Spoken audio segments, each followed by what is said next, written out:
ये बड़ी खबर इस बीच आ रही है जयपुर से, जहां शुद्ध आहार मिलावट पर वार अभियान में फूड सेफ्टी विभाग ने ताबड़तोड़ कार्रवाइयां जारी रखे हुई हैं।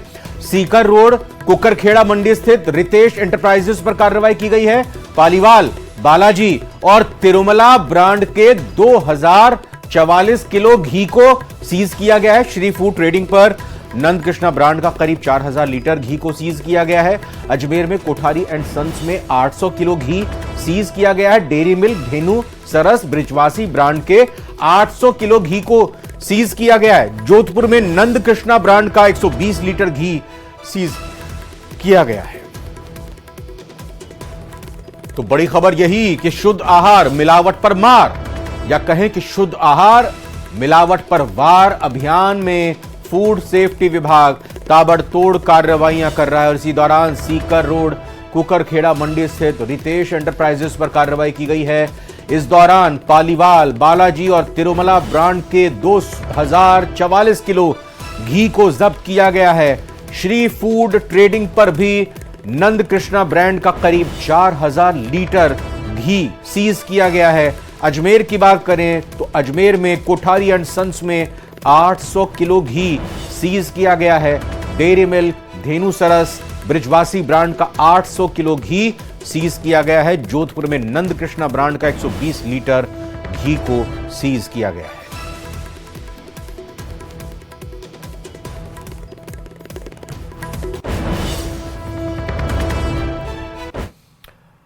और अब बात करते हैं एल्विश यादव की, क्योंकि रेव पार्टियों में सांप के जहर के मामले में यूट्यूबर एल्विश यादव की मुश्किलें बढ़ी हुई हैं। नोएडा पुलिस ने, उत्तर प्रदेश की नोएडा पुलिस ने इस मामले में 1200 पन्नों की चार्जशीट दायर की है। उस चार्जशीट की डिटेल सामने आई है। न्यूज 18 के पास सवालों की वो एक्सक्लूसिव कॉपी है। नोएडा पुलिस ने एल्विश से 121 क्वेश्चंस पूछे, जिसमें उसने माना है कि वो सांपों के साथ वीडियो बनाता था। हालांकि ज्यादातर सवालों के जवाब देने में उसने आनाकानी की।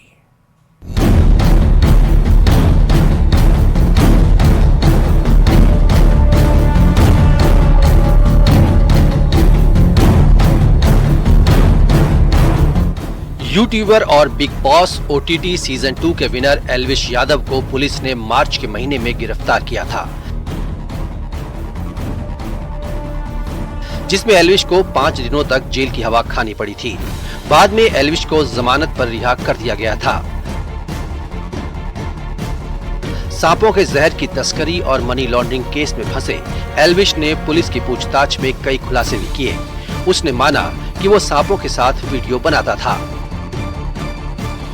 पुलिस ने एल्विश और उसके 8 साथियों के साथ पूछताछ की थी। एल्विश यादव के खिलाफ 1200 पन्नों की चार्जशीट में कई जानकारियां सामने आई हैं।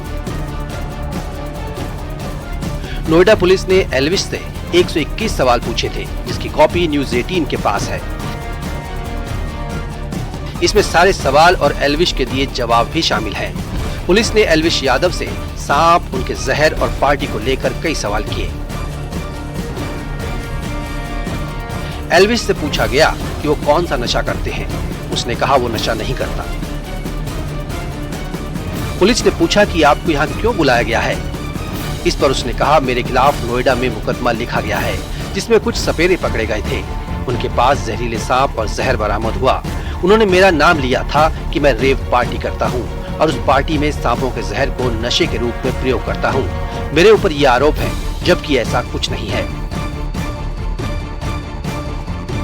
फिर पुलिस ने पूछा कि आप पर आरोप क्यों लगाया गया। इस पर भी एल्विश ने बड़ी सफाई से कहा कि उस पर जो भी आरोप लगे हैं वो गलत हैं, लेकिन ये सच है कि कुछ वीडियो सांपों के साथ शूट किए गए हैं। पुलिस ने पूछा राहुल नाम के सपेरे को आप कैसे जानते हैं। एल्विश ने कहा वो राहुल नाम के सपेरे को नहीं जानता।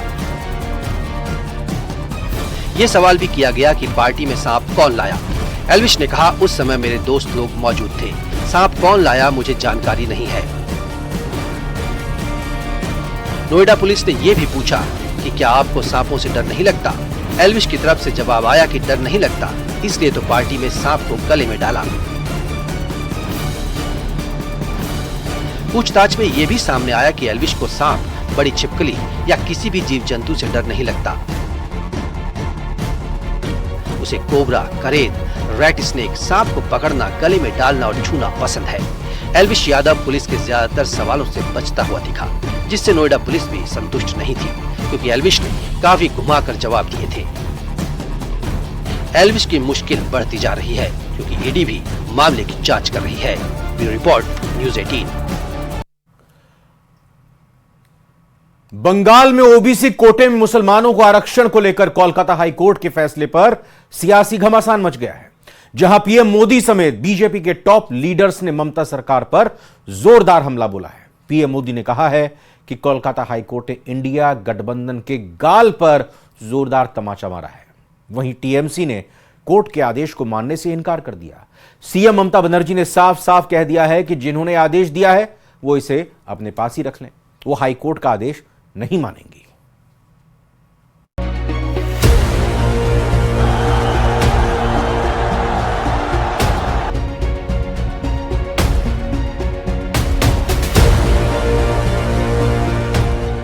बंगाल में ओबीसी आरक्षण पर कलकत्ता हाई कोर्ट का फैसला आते ही बीजेपी की बांछें खिल गईं, लेकिन दीदी का चेहरा तमतमा उठा। लोकसभा चुनाव के दूसरे चरण से ही ओबीसी कोटे में मुस्लिम आरक्षण का विरोध कर रही बीजेपी के लिए ये बहुत बड़ी जीत है, तो इंडिया गठबंधन के लिए बहुत बड़ा झटका। लिहाजा फैसला आते ही बीजेपी और टीएमसी की तरफ से बयानों की बौछार शुरू हो गई। आज ही कोलकाता हाई कोर्ट ने इस इंडी अलायंस को एक बहुत बड़ा तमाचा मारा है। कोर्ट ने 2010 के बाद से जारी सारे ओबीसी सर्टिफिकेट कैंसिल कर दिया है। क्यों? ये इसलिए किया गया क्योंकि पश्चिम बंगाल की सरकार ने मुसलमानों का वोट बैंक के लिए अनाप शनाप मुसलमानों को ओबीसी बनाने के सर्टिफिकेट दे दिए थे। ওকে দিয়ে একটা অর্ডার করিয়েছে, যদিও তার রায় আমি মানি না। যেমন 26,000 টিচারকে যখন বাতিল করেছিল বিজেপি, আমি বলেছিলাম ওদের রায় আমরা মানি না। তেমনি বলছি আজকে যে রায় দিয়েছেন, যেই দিয়ে থাকুন, নাম বলবো না, জাজমেন্ট নিয়ে বলা যায় বিজেপির রায়টা আমরা মানব না। ওবিসি রিজার্ভেশন চলছে, চলবে।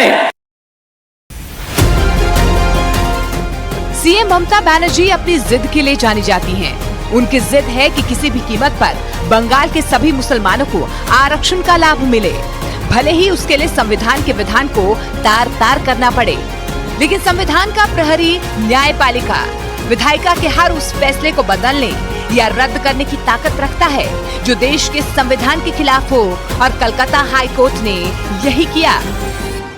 देखिए, ये मामला मूलतः वहां से हुआ है कि 118 मुस्लिम जातियों को बिना किसी प्रोसेस, पिछड़ेपन के सर्वे वगैरह के बगैर ममता बनर्जी ने ओबीसी का रिजर्वेशन दे दिया।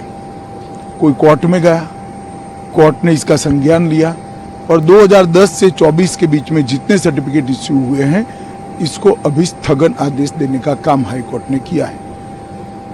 ममता बनर्जी पिछड़े वर्ग के रिजर्वेशन के ऊपर अपने वोट बैंक के लिए डाका डालकर वो रिजर्वेशन मुस्लिम जातियों को देना चाहती है। मैं हाईकोर्ट के फैसले का स्वागत करता हूं। ममता जी ने कहा हम हाईकोर्ट के फैसले को नहीं मानते। मैं बंगाल की जनता को पूछना चाहता हूं, कोई ऐसी मुख्यमंत्री हो सकती है, संवैधानिक पद पर बैठी हुई कोई व्यक्ति ऐसी हो सकती है जो कहेगी कि हम कोर्ट के आदेश को नहीं मानते हैं? তাকে উপেক্ষা করে আপনারা 2011 সালে মামাটি মানুষের সরকারকে সমর্থন করে পরিবর্তনের সরকার তৈরি করলেন। সেই দিন থেকে শালবনির মাটিতে উন্নয়নের যে বিপুল কর্মযজ্ঞ শুরু হয়েছে সেটা অব্যাহত রাখার ভোট এই ভোট। আপনারা দেখুন, আমি 4 দিন আগে ঝাড়গ্রামে নয়াগ্রামে গেছিলাম। আমি নয়াগ্রামে গিয়ে বলে এসেছিলাম যে ভারতীয় জনতা পার্টি যদি জেতে তাহলে সবথেকে বেশি ক্ষতিগ্রস্ত হবে তপশিলি মায়েরা, ভাইয়েরা এবং তপশিলি জাতি উপজাতি তালিকাভুক্ত মায়েরা। बंगाल के मुसलमानों को आरक्षण देने की ममता बनर्जी की जिद अब उन्हें सुप्रीम कोर्ट लेकर जाएगी और हाई कोर्ट के फैसले को चुनौती दिलवाएगी। ऋषिकेश के एम्स से बेहद ही चौंकाने वाली तस्वीर सामने आई है। पुलिस को अस्पताल में छेड़छाड़ की खबर मिली। पुलिस आरोपी को पकड़ने अस्पताल पहुंच गई, लेकिन पुलिस ने तो अस्पताल के वार्ड में ही वैन घुसा दी, जिसके बाद अफरा तफरी मच गई। इसका वीडियो खूब वायरल हो रहा है।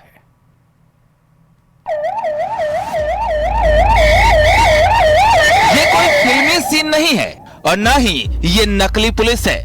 मरीजों के वार्ड में फिल्मी स्टाइल में रियल पुलिस की एंट्री हो चुकी है। आखिर ऐसी क्या इमरजेंसी आन पड़ी कि पुलिस गाड़ी लेकर सीधे वार्ड में घुस गई। ये हैरत अंगेज वीडियो ऋषिकेश के एम्स से सामने आया है। दरअसल पुलिस की गाड़ी अस्पताल की चौथी मंजिल पर चढ़ गई। वो एक आरोपी का पीछा कर रही थी। आरोपी कहीं भाग न जाए, इसके लिए पुलिस ने चौथी मंजिल पर गाड़ी को दौड़ा दिया। इस दौरान पूरे अस्पताल में हड़कंप मच गया। किसी को समझ ही नहीं आ रहा था कि आखिर पुलिस सिंघम के अवतार में क्यों दिख रही है, क्योंकि ऐसा पहले किसी ने होता हुआ नहीं देखा था। जैसे ही पुलिस की गाड़ी वार्ड में पहुंची तो मरीज और तीमारदार भी घबरा गए। इस दौरान सिक्योरिटी गार्ड सीटी बजाकर मरीजों के स्ट्रेचर हटाते रहे। वार्ड में पुलिस की जीप देख मरीज भी हैरान थे। दरअसल पुलिस को अस्पताल के अंदर से छेड़खानी की शिकायत मिली थी और इसके बाद पुलिस की टीम हरकत में आई और आरोपी को पकड़ने के लिए ये कारनामा कर डाला। कहा जा रहा है कि आरोपी पुलिस को देखकर भागने लगा और वो भागते भागते छत पर चढ़ गया।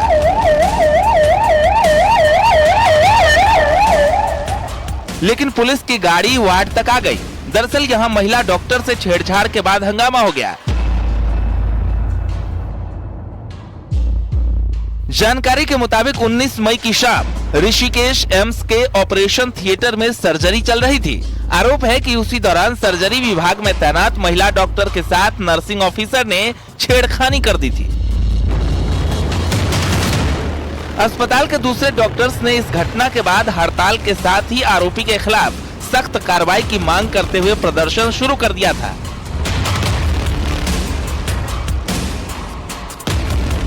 डीन कार्यालय का भी घेराव किया गया। शिकायत मिलने के बाद पुलिस ने भी देर नहीं की, वो आरोपी को गिरफ्तार करने अस्पताल पहुंच गई। बाद में पुलिस ने आरोपी को गिरफ्तार कर लिया, जिसके बाद ये वीडियो सोशल मीडिया पर वायरल हो गया।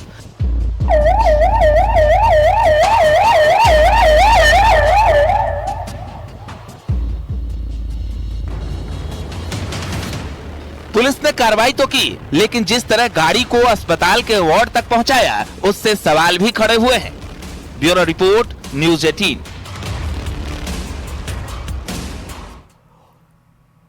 और इसी खबर के साथ स्पेशल रिपोर्ट में फिलहाल इतना ही।